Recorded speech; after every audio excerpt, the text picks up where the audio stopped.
අපි ඊළඟට බලමු මොකක්ද මේ finding path to destination කියන්නේ කියලා. හරි finding path to destination එක මේ topic එක යටතේ කතා කරන්නේ ප්‍රධාන වශයෙන්ම පැකට් එකක් කොහොමද data පැකට් එකක් source එකේ ඉඳලා destination එකට කොහොමද ගමන් කරන්නේ කියන එක පිළිබඳව. එතකොට මේකෙදි ගත්තොත් එහෙම data පැකට් එකක් source එකේ ඉඳන් destination එකට ගමන් කරන්න අපි method දෙකක් පාවිච්චි කරනවා. එකක් තමයි routing කියන එක. අනිත් එක තමයි packet switching කියන එක. right අපි බලමු මේ මොකද්ද මේ routing කියන්නේ කියලා. When data leaves the source towards the destination, it need to be routed through a series of networking devices to reach destination. Routers take care of the job of routing the data from source to destination. Routing is the process of finding an efficient path from source to a given destination through the network. Routers are special networking devices that are capable of communicating with similar devices over the network, collaborate among themselves and find the path to arriving data. බලමු අපි ඊළඟ දෙකක් කියලා. මේ routers maintain a table reachable destination through them, and these tables are called routing tables. Routers exchange those routing tables with other routers in the network from time to time to update the route details. right මෙහෙම කියුවට ඔක තේරෙන්නේ නැහැ. අපි බලමු මොකද්ද මේ routing කියන්නේ කියලා. මේ බලන්න මේ පින්තූරය දිහා.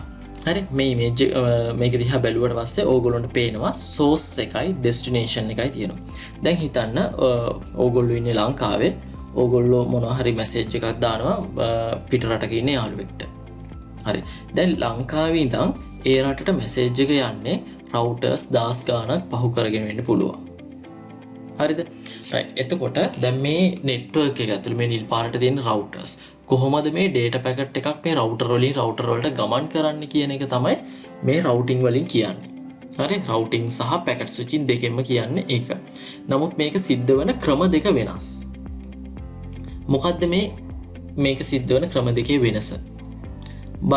බලන්න මේ routing එකේ source එක තියෙනවා destination එක තියෙනවා. අපි source computer එක සම්බන්ධ වෙන්නේ මේ source router එකට, destination computer එක සම්බන්ධ වෙන්නේ මේ destination router එකට. දැන් බලන්න දැන් ඔයගොල්ලෝ මේ හොඳට නිරීක්ෂණය කරන්න බලන්න. මේකේ මම රතු පාටට එක path එකක් දක්වලා තියෙනවා. ඒ කියන්නේ source එකේ ඉඳන් destination එකට ගමන් කරන්න පුළුවන් path සෑහෙන අති විශාල ප්‍රමාණයක් තියෙනවා මේ network එකක් ඇතුලේ. ඉතින් මෙහෙම path තිබුණට අපිට ඕන path එකේ data යන්නේ නැහැ. ඒක නිසා අපි තීරණය කරන්න ඕන මොන path එකේද data යවන්නේ කියන එක පිළිබඳව. හරිද? right දැන් බලන්න මොනවා හරි packet එකක් data packet එකක් source එකේ තියෙනකොට ඒ data packet එකේ තියෙනවා මේක තමයි මගේ source address එක, මේක තමයි මගේ destination IP address එක කියන එක තියෙනවා. ඉතින් ඒ වෙලාවට මොකද කරන්නේ? router එකට packet එක ආවට පස්සේ එයා analyzing part එකක් කරනවා. මොකක්ද analyzing part එක? අපි කියන එක routing algorithm use කරනවා. routing algorithm use කළා මොකක්ද අපි කරන්නේ? මේ source එකේ ඉඳන් destination එකට බලන ළඟා වෙන්න තියෙන path අති විශාල ප්‍රමාණයක් තියෙනවා. ඒ path වලින් මේ මොහොතේදී data packet යවන්න පුළුවන් path එක මොකක්ද කියන එක තීරණය කරනවා. දැන් මේකෙදි වෙන්නේ අපි data packet එක යවන්න කලින් තීරණය කරලා ඉවරයි මෙන්න මේ path එකේ තමයි අපි destination එකට data යවන්න කියලා. ඒකට අපි routing algorithms කියන දේවල් use කරනවා. හරියට ගත්තොත් එහෙම දැන් මට මෙහි ඉඳන් කොළඹ ඉඳන් අනුරාධපුරයට යන්න ඕන නම් මම මොකද කරන්නේ? මට පාරවල් ගොඩක් තියෙනවා. මම කරන්නේ Google Map එක බලනවා. Google Map එකේ පෙන්වන පාරවල් දෙක තුනක්ම මම මොකද කරන්නේ? ඒකේ traffic අඩු පාර තෝරගෙන ටක් ගාලා යනවා. අන්න ඒ වගේ තමයි මේ routing algorithms වලත් කියන්නේ. source එකේ ඉඳන් destination එකට තියෙන traffic අඩුම මාර්ගය තමයි අපි තෝරන්නේ මේ routing algorithm සරහා. ඊට පස්සේ මොකද කරන්නේ? මේ source එකේ තියෙන data packet සියල්ලම එකම මාර්ගයක් ඔස්සේ ඩෙස්ටිනේෂන් එකට ළඟා කරනවා. ඔන්න ඕක තමයි රවුටින් කියලා කියන්නේ. එතකොට රවුටින් වල විශේෂ ලක්ෂණය මොකද්ද? data packet ඔක්කොම යන්නේ එකම මාර්ගයක් ඔස්සේ. ඒ එකක්. අනිත් එක තමයි data packet එක ගමන් කරවන්න කලින් පාත් එක තීරණය කරලා ඉවර අපි මෙන්න මේ පාත් එකේ තමයි data ටික යවන්නේ කියලා. අනිත් එක මේ රවුටින් දේ සිද්ධ වෙද්දී process කටයුත්ත ඒ කියන්නේ රවුටින් ඇල්ගොරිදම්ස් ඇනලයිස් කරලා processing part එක සිද්ධ වෙන්නේ මේ source එකේදී විතරයි. අතරමඟදී processing මොකුත් සිද්ධ වෙන්නේ නැහැ. source එකේදීම තීරණය කරනවා මම මේ router එකට යනවා, ඊළඟට මේ router එකට යනවා, ඊළඟට මේකට යනවා. ඔහොම ගිහිල්ලා මම destination එකට reach වෙනවා කියලා ඒක කලින්ම plan කරලා ඉවරයි. එතකොට මේකේ අතරමඟදී කොහෙවත් processing part එකක් සිද්ධ වෙන්නේ නැහැ. එතකොට මේ routing algorithm ක්‍රියාත්මක වෙන්නයි පාත් එක තීරණය කරන්නයි හැම දෙයකම අපි බලපානවා මේ හැම router එකක් ඇතුළෙම තියෙන routing table කියන එකක් බලපානවා. ඇත්තම routing table එකක් කියලා කියන්නේ database එකක්. router එක ඇතුළේ තියෙන database එකක්. එතකොට ගත්තොත් මේ බලන්න එහා පැත්තේ image එකේ තියෙනවා මේකේ මේ මම ඔයගොල්ලන්ට පෙන්නන්නේ සරල උදාහරණයක් මොකද්ද මේ routing table එකක් කියන්නේ කියලා. මේ බලන්න එක router එකක් තියෙනවා. ඒ router එකේ interface address එක IP address එක 192.168.1.1. ඊට පස්සේ අනිත් router එකේ interface එකේ address එක 192.168.1.2. දකුණු පැත්තේ තියෙන router එකට network දෙකක් සම්බන්ධ වෙලා තියෙනවා 10.1.1.0 10.1.2.0 කියලා. right. දැන් බලන්න අපි දැන් කතා කරන්නේ මේ වම් පැත්තේ තියෙන router එකේ routing table එක ගැන තමයි බලන්නේ.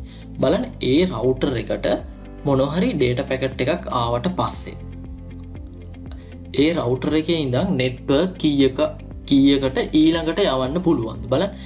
ඒ router එකේ ඉඳලා යවන්න පුළුවන් network එක මේ 10.1.1.0 10.1.2.0 කියන network දෙකට තමයි යවන්න පුළුවන්. ඒ අතරම ඒ අරෙන්න වෙන මොකුත් network සම්බන්ධ වෙන්නේ නැහැ. එහෙනම් අනිවාර්යයෙන් මොන හරි data එකක් මේ router එකට ආවට පස්සේ ඒ router එකෙන් ඊළඟට යවන්න පුළුවන් ඒකෝ network 10.1.1.0ට හරි 10.1.2.0ට හරි තමයි යවන්න පුළුවන්. හරි. එතකොට මේ බලන්න destination address කියලා කියන්නේ මේ router එකේ ඉඳලා ඊළඟ destination එකට destination එකේ IP address එක තමයි තියෙන්නේ. එතකොට ඒකේ තියෙන අර කලින් සඳහන් කරපු network දෙකේ address දෙක තමයි මෙතන තියෙන්නේ. බලන්න 10.1.1.0 network එකට යවන්න නම් මේ router එකේ ඉඳලා ඊළඟට data එක යවිය යුත්තේ කොතෙන්ටද කියන එක තමයි next hop address කියලා කියන්නේ. හරි බලන්න 10.1.1.1කට 10.1.2.1කට දෙකටම යවන්න නම් අනිවාර්යයෙන්ම මේ data එක මේ ඊළඟ router එකේ interface එකට යා යුතුයි 192.168.1.2 කියන interface එකට යා යුතුයි. ඒකයි මේ මෙතන තියෙන්නේ 10.1.1.0 network එකට යවන්න නම් data packet එක යවිය යුතු ඊළඟ hop එක කියන්නේ ඊළඟ router එක හරි device එක හරි 192.168.1.2 network 10.1.2.0ට යවන්න නම් ඒත් යවිය යුත්තේ කලින් එක හරහම තමයි යන්න ඕන. පැහැදිලිද? එතකොට මේ වගේ network එකේ මේ පාවිච්චි වෙන හැම router එකේම maintain වෙනවා routing table එකක් maintain වෙනවා. හරි? ඊට පස්සේ අපි දැනගත යුතු දේ තමයි දැන් හිතන්න මේ හැම router එකක්ම තමන්ගේ අපි කියන neighbor routers අසල්වාසී routers ගැන මෙයා මේ data මෙයාගේ routing table එක update කරගෙන ඉන්නේ. අපි හිතමු මොනවා හරි router එකක් network එකෙන් අයින් කරා කියලා. හරි දැන් හිතන්න මෙන්න මේ router එක network එකෙන් අයින් කරොත් එහෙම එතන තියෙන router එක නැති වෙනවා. එහෙනම් නැති වුණා කියලා ඒ මෙයාගේ neighbors වෙන ඔක්කොම router ටික update වෙන්න ඕන ඒගොල්ලෝගේ routing table එකේ. දැන් මෙන්න මෙහෙම router එකක් නැහැ. එහෙනම් මෙන්න මෙහෙම record එකකුත් නැහැ කියලා. එතකොට මේ router අනිත් router මොකද කරන්නේ? time to time update කරගන්නවා තමන්ගේ routing tables ටික. මෙන්න මෙහෙම මේ මොහොතේ දැන් මෙයා නැහැ කියලා. මොකද අපි දන්නේ මොන වෙලාවෙද routers අලුතෙන් එකතු වෙන්නේ routers තියෙනව නැති වෙන්නේ මොන වෙලාවෙද කියලා දන්නේ. ඒක තමයි මේ මෙතන අන්තිම point එක. Routers exchange these routing tables with other routers in the network from time to time to update the route details. තේරුණාද? හරි. එතකොට මෙන්න මේක තමයි මේ අපි කියන routing කියලා කියන්නේ. routing කියන method එකට source එකේ ඉඳන් destination එකට data එකක් යවන විදිහ තමයි මම විස්තර කරේ.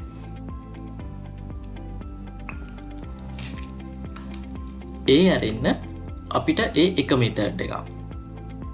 අනිත් method එක තමයි packet switching කියන එක. packet switching එකේ වෙන්නේ මෙන්න මේකයි. දැන් ඒකේතර හැම තැනම routers තියෙනවා. දැන් හිතන්න අපි packet switching හඳුන්වන path forwarding කියලා. අපි data packet එකක් ගත්තොත්. හරි? අපි data packet එකක් ගත්තොත් අපි data යවන data එකක් ගත්තොත් අපි ඒව ප්‍රධාන වශයෙන්ම කඩනවා පොඩි කොටස් වලට. අපි ඒවට කියනවා data packet එකක් කියලා. ඒ data packet එක ගත්තොත් එහෙම data packet එකට අපි තව එකතු කරනවා. අපි headers එකතු කරනවා. headers තමයි ඕගොල්ලෝ දැන් මේ බලන්න මේ පහළ තියෙන්නේ අපිට මේක මේ පොඩියට data කියලා කෑල්ලක් පේනවද? මේ data කියන කෑල්ල විතරයි අපි අවශ්‍ය data තියෙන්නේ. අනිත් ඔක්කොගේම තියෙන අපි කියන headers කියලා. headers කියලා කියන්නේ කොහේ ඉඳන් කොහෙටද යවන්නේ, මේ MAC address මොනවද, IP address මොනවද. හරි. ඊට පස්සේ තව ඔය error control, flow control ක්‍රම තියෙනවා නම් ඒවත් headers වලට add වෙනවා.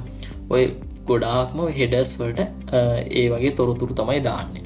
ඒ කියන්නේ අවශ්‍ය data එක නෙවෙයි, ඒ data එක destination එකට ළඟා වෙන්න අවශ්‍ය තොරතුරු. ඉතින් මොකද කරන්නේ?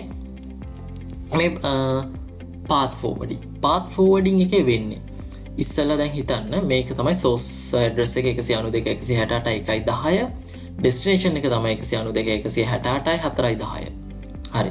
දැන් එතකොට මේ බලන්න මේ රතු පාට රවුන්ඩ් කරලා තියෙන router එකට මේ node එකේ ඉඳන් data packet එකක් ආවට පස්සේ මොකද කරන්නේ? මේ router එකේ තියාගෙන data packet එක analyze කරනවා. මම මේ මෙතනින් පස්සේ ඊළඟට යවන්න සුදුසු router එක මොකක්ද කියන එක මෙයා ඇනලයිස් කරනවා. දැන් බලන්න මෙතෙන්දී routers දෙකකට යවන්න පුළුවන්. මේ උඩ එකටත් යවන්න පුළුවන්, යට එකටත් යවන්න පුළුවන්.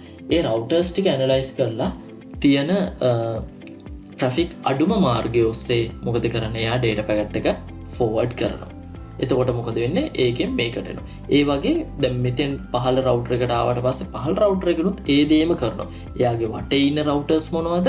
ඒ routers වලට ළඟා වෙන්න පුළුවන් traffic අඩුම මාර්ගය මොකක්ද කියලා මේ අපි යොමු කරන හරියට ගත්තොත් අර මම දැන් circuit routing වලට ගත්තේ අර Google map එක බලාගෙන අනුරාධපුරට යන තමයි උදාහරණයක්. තමන් ගෙදරදීම තීරණය කරලා ඉවරයි මම යන්නේ මෙන්න මේ path එකේ කියලා. නමුත් packet switching වල ඒක ඒ තියරි එක ඇප්ලයි වෙන්නේ නැහැ. හිතන්න වාහනයකින් ගමනක් යනවා, තමන්ගේ අතේ Google map එකක්වත් මුකුත් නැහැ. කරන්න ඉස්සෙල්ලා හන්දියකට යනවා. හරි? හන්දියෙන් ඊට පස්සේ බලනවා ට්‍රැෆික් අඩු මොන පාරද කියලා. ඊට පස්සේ ඒ පාරේ දානවා. ආයේ ඊළඟ හන්දියට යනවා. ආයේ ට්‍රැෆික් අඩු මොන පාරේද බලනවා. ආයේ හන්දියට දානවා. හරි? ඔහොම අපි ඒ මොහොතේ process කරලා තමයි යවන්නේ. දැන් මම කිව්වා routing වල source එකේදී තමයි process කරලා ඔක්කොම destination එකට යවන්නේ. මගදී process කිරීමක් නැහැ කියලා. නමුත් මේකේ වෙන්නේ මොකද්ද?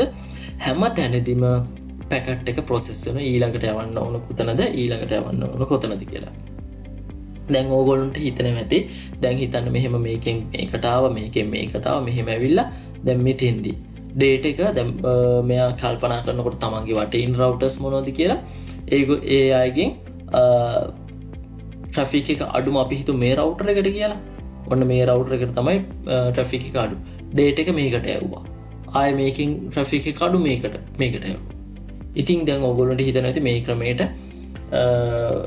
ඒ කියන්නේ destination එක ළඟා වෙන්නේ නැතුව network එක වටේ ඔහේ කැරකි තියෙන්න පුළුවන් කියලා. පුළුවන්. ඇත්තටම පුළුවන්. එහෙම සම්භාවිතාවක් තියෙනවා. ඉතින් ඒකට වෙනමම අපි protocol සහ algorithms තියෙනවා. දැන් උදාහරණයක් ගත්තොත් එහෙම වැඩි වෙලාවක් වටේ කැරකෙනවා නම් network එක විසින්ම ඒක destroy කරන්න විදිහට අපි algorithms මේ හදලා තියෙනවා. ඉතින් මෙන්න මේක තමයි පාත් ෆෝවර්ඩින් කියලා කියන්නේ රවුටරෙන් රවුටරයට ගිහිල්ලා data analyze කරලා destination එකට යන එක.